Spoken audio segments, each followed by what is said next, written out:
오늘 하나님께서 우리에게 주시는 말씀은 여호수아서 4장 1절부터 9절까지 말씀입니다. 제가 봉독해 드리겠습니다. 그 모든 백성이 요단을 건너가기를 마침에 여호와께서 여호수아에게 말씀하여 이르시되 백성의 각 지파에 한 사람씩 12사람을 택하고 그들에게 명령하여 이르기를 요단 가운데 제사장들의 발이 굳게 선 그곳에서 돌 12를 택하여 그것을 가져다가 오늘 밤 너희가 유숙할 그곳에 두게 하라 하시니라. 여호수아가 이스라엘 자손 중에서 각 지파에 한 사람씩 준비한 그 12사람을 불러 그들에게 이르되 요단 가운데로 들어가 너희 하나님 여호와의 궤 앞으로 가서 이스라엘 자손들의 지파 수대로 각기 돌 한 개씩을 가져다가 어깨에 매라. 이것이 너희 중에 표징이 되리라. 후일에 너희의 자손들이 물어 이르되 이 돌들은 무슨 뜻이냐 하거든 그들에게 이르기를 요단 물이 여호와의 언약궤 앞에서 끊어졌나니 곧 언약궤가 요단을 건널 때에 요단 물이 끊어졌으므로 이 돌들이 이스라엘 자손에게 영원히 기념이 되리라 하라 하니라. 이스라엘 자손들이 여호수아가 명령한 대로 행하되 여호와께서 여호수아에게 이르신 대로 이스라엘 자손들의 지파의 수를 따라 요단 가운데에서 돌 12를 택하여 자기들이 유숙할 곳으로 가져다가 거기에 두었더라.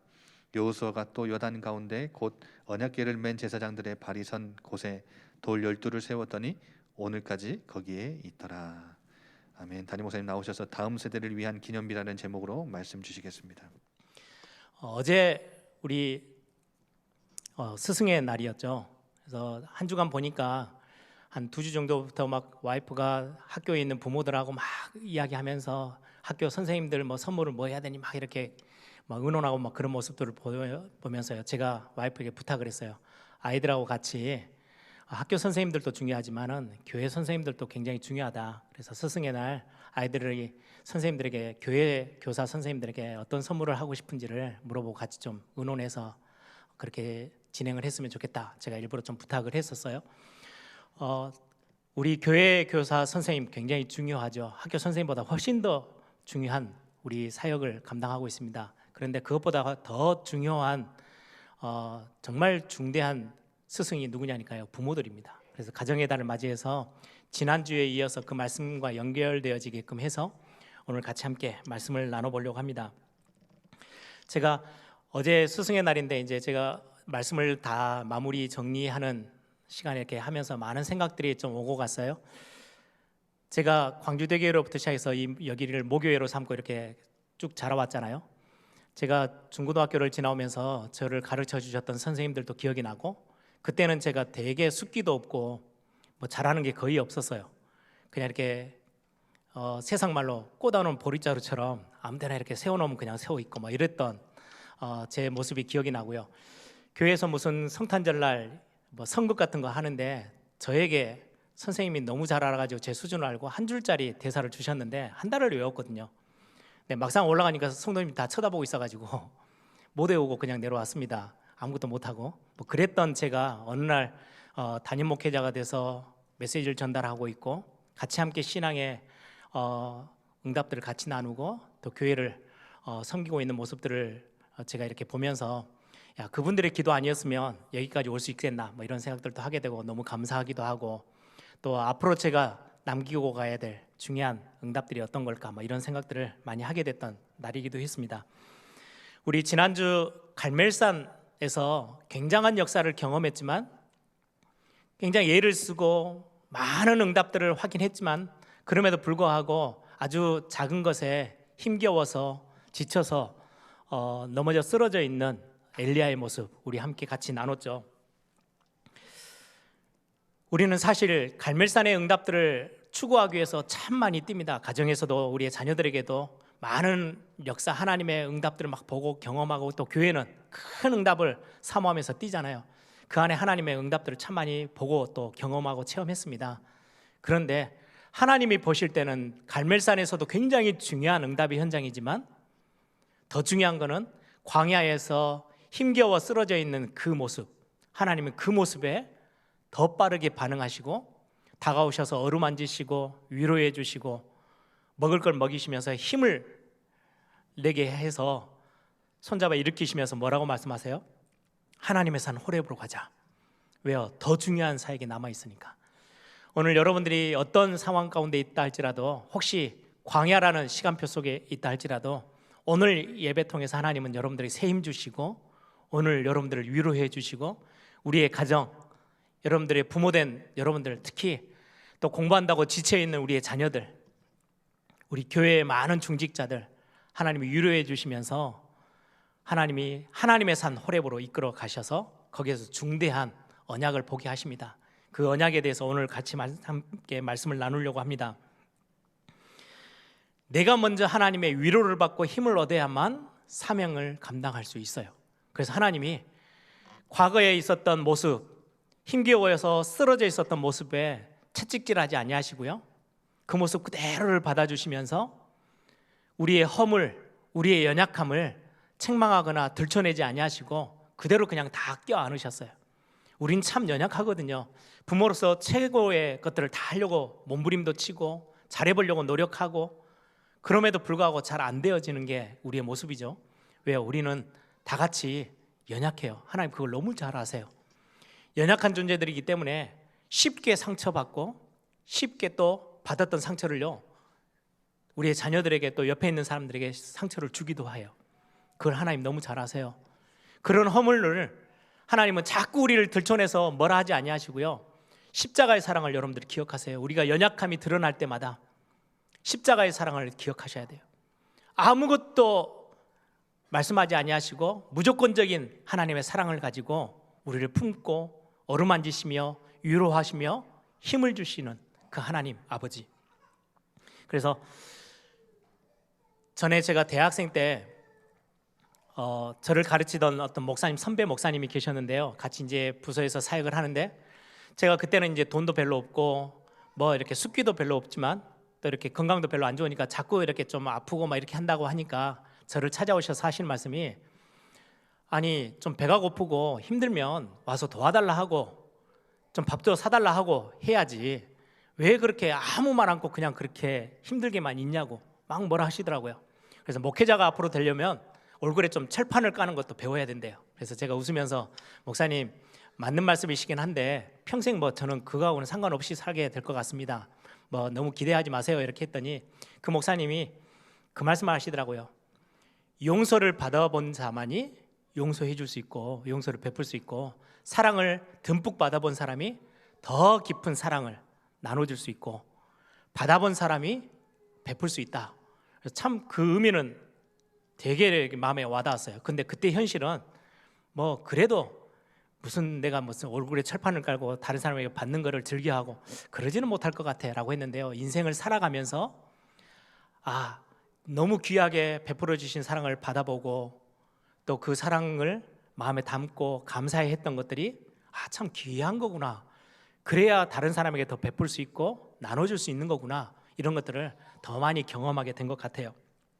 여러분, 하나님께 사랑을 받았고 용서를 받았고 하나님이 우리를 무한히 베풀어 주셨던 것들을 우리는 받기만 했는데, 아니요, 이제는 그 받은 것들을 마음껏 베풀고 누리고 여러분들이 행하면서 살 수 있는 십자가의 사랑, 여러분들 꼭 기억하시면서 오늘 또 새롭게 은혜를 누리는 시간이 되기를 바랍니다. 그래서 우리가 여러분들이 먼저 부모된 여러분들, 교사인 여러분들, 중직자인 여러분들이 먼저 살면 우리가 호렙으로 올라가서 하나님의 산 호렙에 가서 진짜 사명을 감당하게 되거든요. 그래서 여러분들 꼭 기억하시기를 바랍니다. 하나님이 하나님의 산 호렙으로 우리 하나님의 백성들을 힘주고 위로해 주시고 은혜 주셔서 우리를 부르셔서 맡기신 사역이 있어요. 그게 뭐냐니까 오늘 제목처럼 다음 세대를 위한 기념비를 세워라. 오늘 본문에 기념비를 세우는 내용이 나오죠. 저는 오늘 성경을 잠깐 보면서 몇 가지 성경에 기념비가 세워졌던 현장들이 기억이 났어요. 아브라함이 하나님께 부름을 받아서 언약 속에서 이제 가나안 땅에 들어왔죠. 그런데도 여전히 아들이 하나 없어서 되게 힘들어했어요. 그런데 하나님이 약속하셨죠. 아들 주시겠다고. 100세가 되던 때 아들을 얻었어요. 그 아들과 얼마나 감사했겠어요. 그러고 있는데 하나님이 아브라함을 부르셔서 하신 말씀이 그 아들 하나 있는 아들, 독자 아들, 그 모리아산에 올라가서 번제로 드려. 번제라는 거는요, 예배할 때 같이 하는 게 아니고요, 칼로 각을 떠서 내장부터 시작 다 끄집어내서 전체를 다 불러 태워서 드리는 예배를 번제라고 해요. 아들을 불러 태워서 하나님 앞에 예배로 드리래요. 말이 되는 소리입니까? 그런데도 하나님이 주신 분도 하나님이시면 데려가시는 분도 하나님이고 또 새로 허락하실 수 있어. 굉장한 믿음 속에 아브라함이 아무 조건 달지 않고 아들 이삭을 데리고 가서 모리아산에 올라가서 칼을 듭니다. 그때 하나님이 아브라함아 아브라함아 급하게 소리치시면서 네가 어떤 중심으로 어떤 믿음으로 지금 이 자리에 서 있는지를 알겠다라고 하시면서요, 옆에 숯불에 걸려있는 숫양을 준비하셨어요. 그 장면을 보고 그 숫양을 잡아다가 번제로 드리면서 아들 이삭에게 아브라함이 남긴 굉장히 중요한 기념비가 있어요. 그게 뭐냐니까요, 여호와 이레. 하나님께서요 모든 것들 다 준비하셨네. 그리고는 그 땅 이름을 여호와 이레라고 아예 이름을 딱 붙이고 영원토록 기억하도록, 후손과 후손이 기억하도록 만드셨어요. 그 이름이 뭐라고요? 여호와 이레. 여러분들의 가정에 자녀들에게 설명해 줄 만한 여호와 이레 기념비가 있습니까? 야, 우리 이렇게 많이 어려움 가운데 있었지만 하나님이 시간 지나고 보니까 다 준비해 놓으셨네. 우리가 몰랐잖아. 야, 진짜 우리 가정 이럴 때 어려웠을 때 하나님 앞에 막 우리 가정이 다 같이 기도했는데 뒤돌아보니까 하나님이 다른 걸로 완전히 채우시고 준비해 놓으셨던 거 이거였네. 여러분들이 자녀들과 함께 나눠야 될 여호와 이레 기념비 있어야 돼요. 네, 우리는 많은 부분 우리가 그냥 몸부림쳐가지고 해결해 버리잖아요. 대충 메꿔 버리잖아요. 그러니까 자녀들에게 여호와 이레라고 설명할 만한 근거가 별로 없어요. 야, 내가 열심히 사람 만나고 쫓아다녀서 해결하려고 해가지고 이렇게 해결했단다. 이거는 설명할 수 있는데, 야, 여호와 이레야.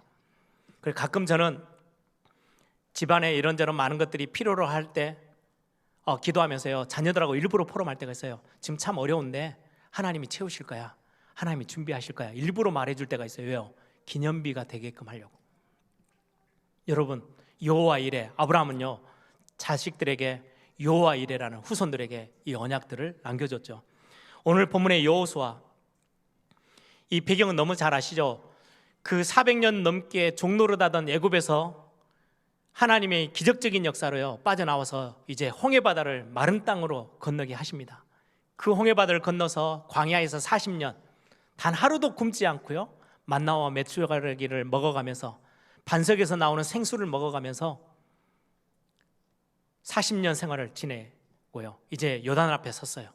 이 요단 앞에 선 사람들이 이제는 출애굽했던 거의 2세들이에요. 두 번째 세대. 첫 번째 세대는 40년이 지나가면서 거의 생을 마감을 했고, 이제 두 번째 세대인 사람들과 함께 이제 가나안 땅을 들어가려고 하는데 앞이 요단강이 가로막고 있죠. 홍해바다가 갈라지고 마른 땅으로 건너간 것처럼 요단강을 마른 땅으로 건너가게 됩니다. 위에서 흐르던 물이 다 멈춰서고요 그 요단강을 마른 땅으로 이스라엘 백성들이 건너가요. 건너갈 때 하나님이 지시하신 게 있어요. 그 강 한복판에 있는 마른 땅에서 건져낸 돌, 각 지파당 하나씩, 그럼 12개죠 12지파니까 12개 돌을 취해가지고 요단강을 건너고 나서 거기에 기념비로 세워라. 그게 오늘 본문의 내용이에요. 한번 같이 한번 볼까요? 4절 5절. 여호수아가 이스라엘 자손 중에서 각 지파에 한 사람씩 준비한 그 12사람을 불러 그들에게 이르되 요단 한가운데로 들어가 너희 하나님 여호와의 궤 앞에 가서 이스라엘 자손들의 지파 수대로 각기 돌 한 개씩 가져다가 어깨에 매라. 그리고 7절에 그들에게 이르기를 요단물이 여호와의 언약궤 앞에서 끊어졌나니 곧 언약궤가 요단을 건널 때에 요단물이 끊어졌으므로 이 돌들이 이스라엘 자손에게 영원히 기념이 되리라 하리라. 이렇게 해서 기념비를 딱 세워요. 이 기념비에 굉장히 중요한 의미가 있어요. 첫 번째가 뭐냐니까요, 이 뒷부분에 보시면 22절 24절 제가 읽어드릴게요. 너희는 너희 자손들에게 알게 하여 이르기를 이스라엘이 마른 땅을 밟고 이 요단을 건넜습니다.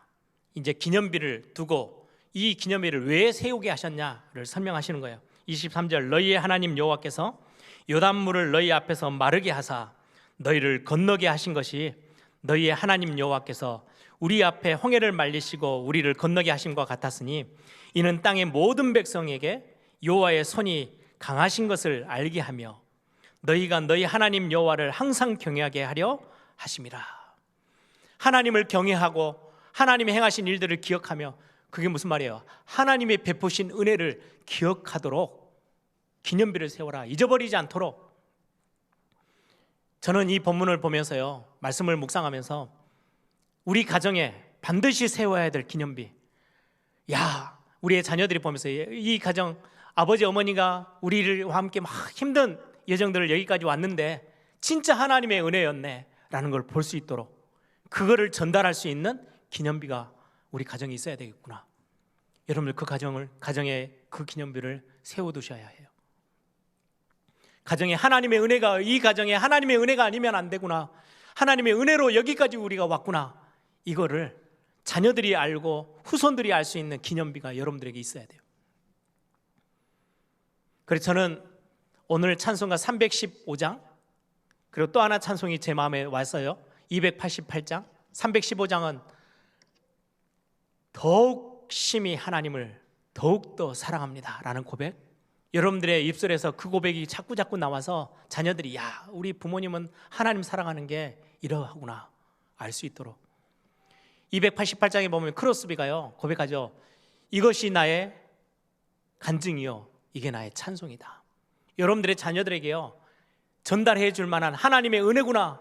아빠가 사업하고 엄마가 아이들을 키우며 여기까지 왔는데 모든 우리의 삶의 모든 부분, 너희들이 자라면서 학교 생활하고 여기까지 성장하고 나중에 교회를 세워나가며 많은 응답을 누렸던 그 모든 게 하나님의 은혜였어.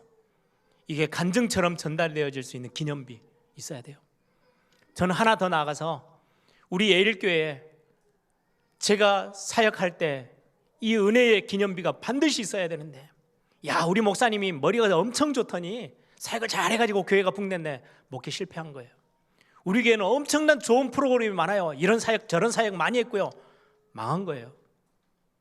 많은 중직자들이 또 올라오는 다음 세대 우리 렘넌트들이 보면서, 우리 예일교회를 보면서 우리 중직자들과 저와 함께 동역하는 모든 우리 목회자들, 교육자들이 함께 했던 사역들을 보면서요, 야, 하나님의 은혜였네, 그게 보여야 돼요.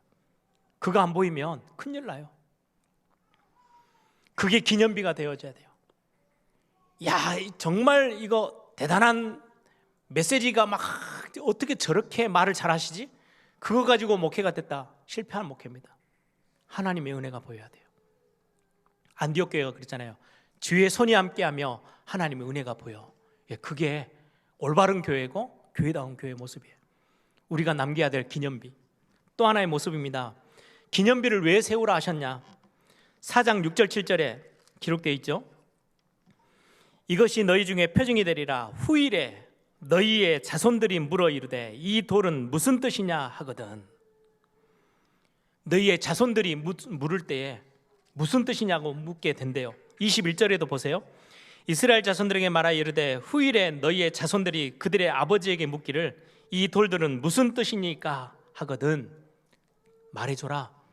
너희의 후손들을 위하여 세운 기념비야.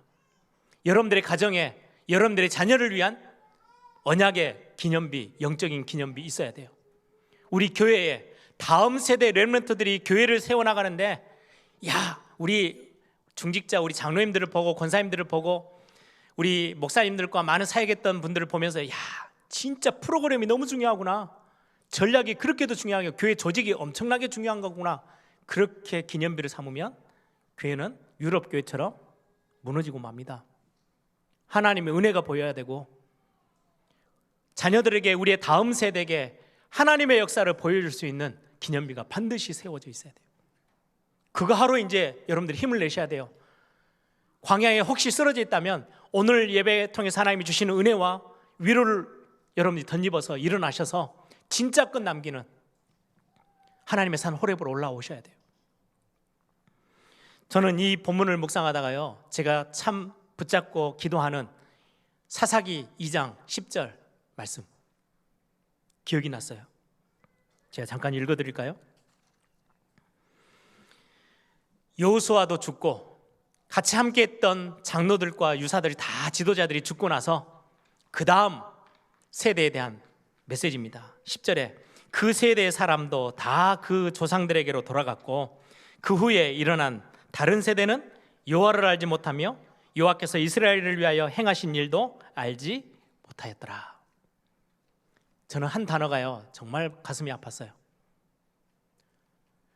언약을 전달하고 하나님의 은혜를 전달했던 그 세대, 선배인 세대, 여호수아와 그 세대, 그 다음 세대가 언약을 붙잡았다 이렇게 돼야 될 건데요, 여기 성경에는요 번역 성경에 어떻게 돼 있어요? 우리 성경에 다른 세대. 어떻게 다음 세대가 다른 세대가 돼버렸어요? 언약도 모르고 하나님도 모르는, 하나님의 행하신 일도 모르는 다른 세대가 일어났대요. 우리는 다른 세대를 남기면 안 돼요. 다음 세대를 남겨서 언약을 전달해 주고 가야 돼요. 그래서 우리는 기념비를 세워야 하는 겁니다.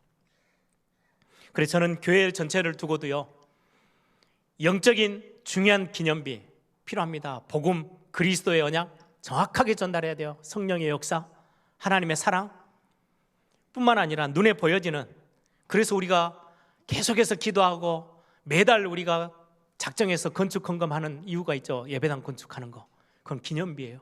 또 하나 전도의 시스템, 현장의 300지교회 3000제자, 이거는 굉장히 우리의 후대에게 남기고 가야 될 올바른 전도의, 성경적인 전도의 시스템 남겨놓고 가야 돼요. 뿐만 아니라 우리 렘넌트들에게 우리 어른들이 어떻게 인생을 하나님 앞에 인도받아 살았다는 중요한 인생 여정의 길을 가르쳐주고 가야 돼요. 그걸 보고 인턴십이라 그래요.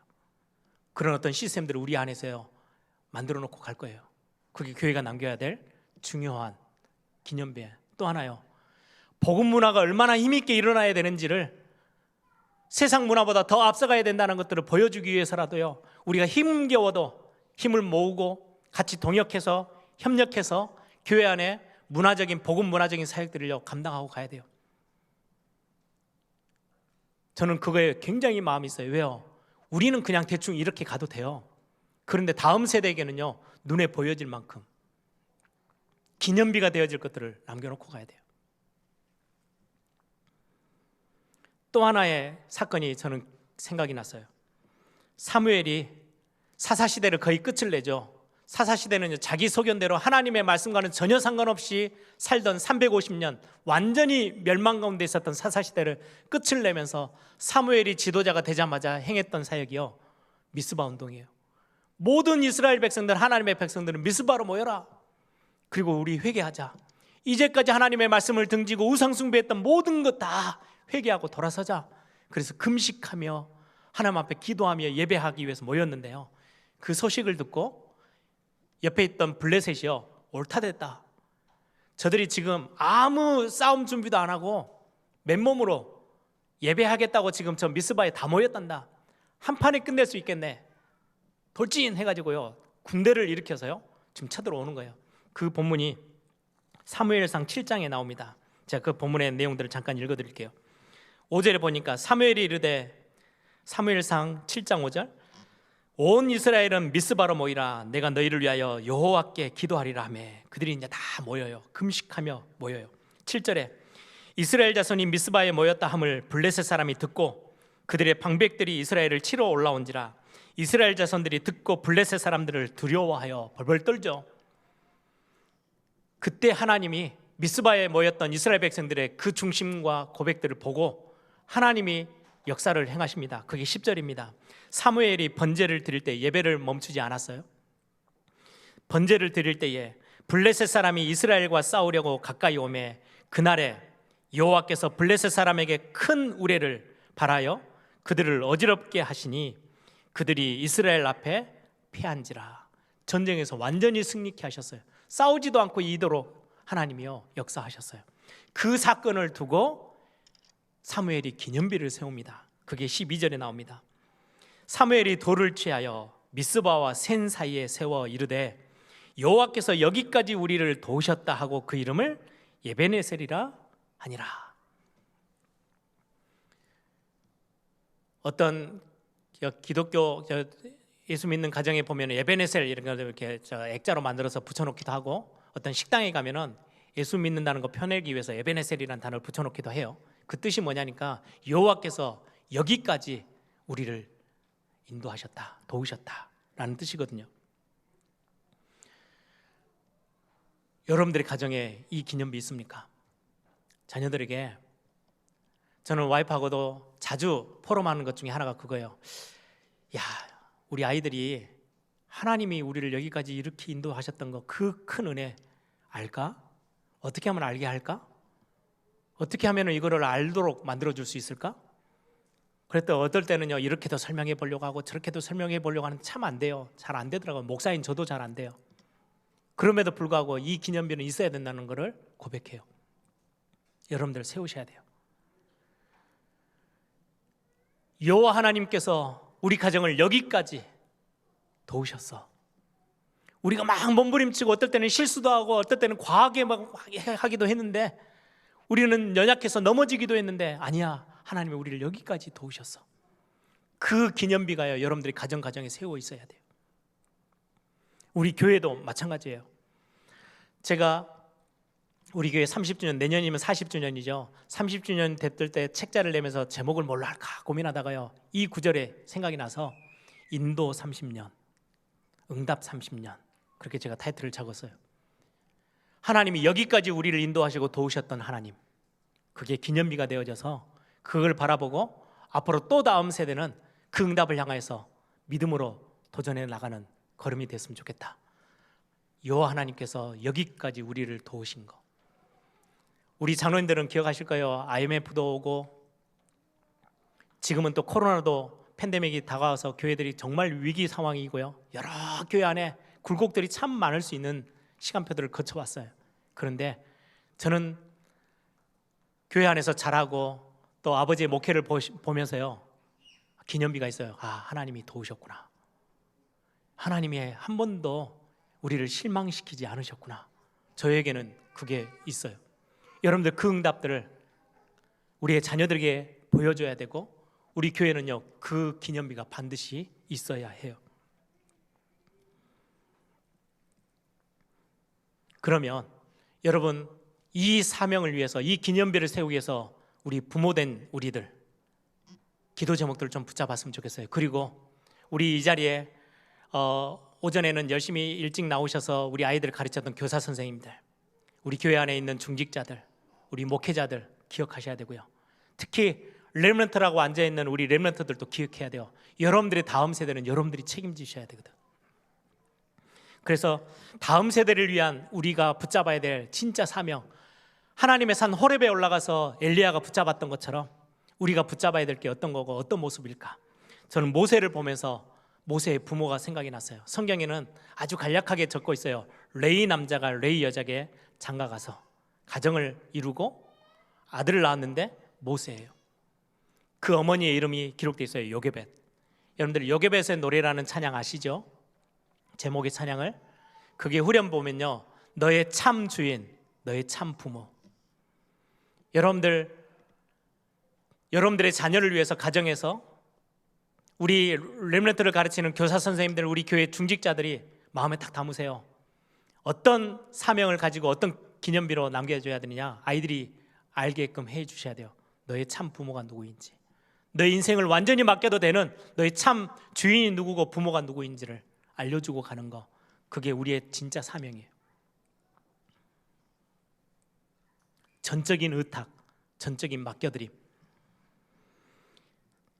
한나의 기도와 사무엘을 보면서요, 아, 사무엘이 저렇게 위대한 사역들을 감당했을 수 있었던 중요한 시작점은 한나, 어머니의 한나. 한나의 신앙 고백이 얼마나 위대한지 여러분들 아시죠? 죽이기도 하시고 살리기도 하시고, 사무엘상 2장에 기록되어 있죠. 한나의 기도라고 해서 죽이기도 하시고 살리기도 하시고 음부에 내리기도 하시고 올리기도 하시고 가난케도 하시고 부하게도 하시고 낮추기도 하시고 높이기도 하시는 분이 하나님이셔. 이 비밀을 언약이 완전히 다 끊어져 있었던 사사시대 말미에 끝물에 한나라는 여인이 자기 아들 사무엘에게 젖물리면서 그거 가르친 거예요. 너 그 하나님 바라봐야 돼. 그 하나님 붙잡아야 돼. 너 그건 놓치면 안 돼. 너가 나실인처럼 구별되게 컸으면 한 시대 살릴 수 있어. 그래서 사무엘은 한 시대를 살려냈잖아요. 이 언약, 이런 영적으로 멋진 고백을 가지고 있는 부모들이 일어나야 돼요. 다윗은 어떠합니까? 이새라는 아버지가 있었고요, 사무엘이라는 선생님이 있었어요. 스승이 있었어요. 참 귀한 만남이죠. 여러분들 그걸 그렇게 여러분들 자녀를 위해서 기도해 주셔야 돼요. 다윗의 신앙 고백들은 우리가 찬송으로 불러서 만들어서 부를 만큼 엄청나게 귀한 고백들이 얼마나 많습니까? 엘리사는 엘리야라는 믿음의 선배 선생님이 있었어요. 그래서 그 선생님에게 당신이 누렸던 그 영감 나에게 갑절을 주십시오. 갑절 영감 달라고 기도할 만큼 정말 배우고 따라가고 싶을 만한 영적인 비밀을 가진 스승을 만났던 엘리사. 저는 디모데가 오늘 본문을 메시지를 묵상하면서요 떠올랐어요. 제가 잠깐 디모데에 대해서 잠깐 설명을 좀 해드릴게요. 디모데 후서 1장 3절에서 5절에 보시면 제가 읽어드립니다. 내가 밤낮 간구하는 가운데 쉬지 않고 너를 생각하여 청결한 양심으로 조상적부터 섬겨오는 하나님께 감사하고 내 눈물을 생각하여 너 보기를 원함은 내 기쁨이 가득하게 하기려 함이니 이는 내 속에 거짓이 없는 믿음이 있음을 생각함이라.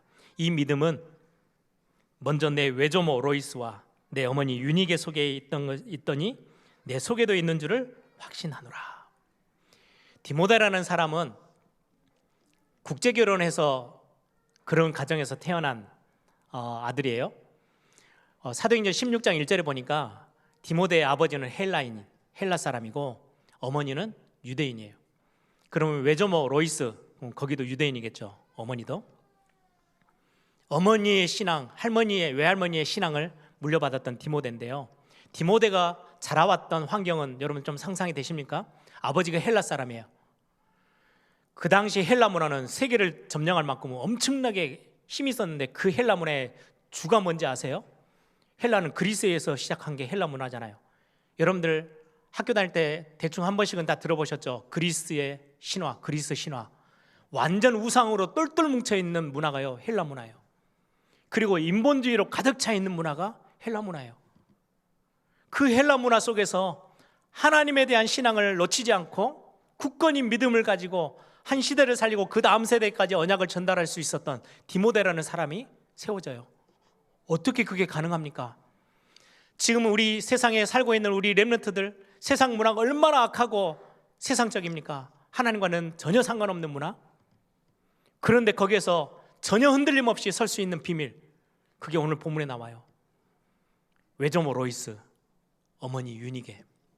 어떤 학자들은 이야기해요. 디모데의 아버지는 헬라인으로서 신앙생활을 하지 않았던, 신앙이 없었던 사람이었을 거다. 뭐 그런 예상도 합니다. 정확한 기록은 없으니까요. 그러면 거의 부모, 어머니 밑에서 신앙생활을 배웠다는 말이에요. 그런데도 든든히 한 시대를 살려냈던 디모데. 또 하나의 부러운 게요, 디모데는요 선생님, 스승에 대한 만남의 축복도 있었어요. 여러분들 자녀를 위해서 기도해 주셔야 돼요. 3절에 보니까 내가 밤낮 간구하는 가운데 쉬지 않고 너를 생각하여. 바울이라는 전도자가 디모데를 향해서 내가 너를 밤낮 기도하고 쉬지 않고 기도하는 자리에 서 있어.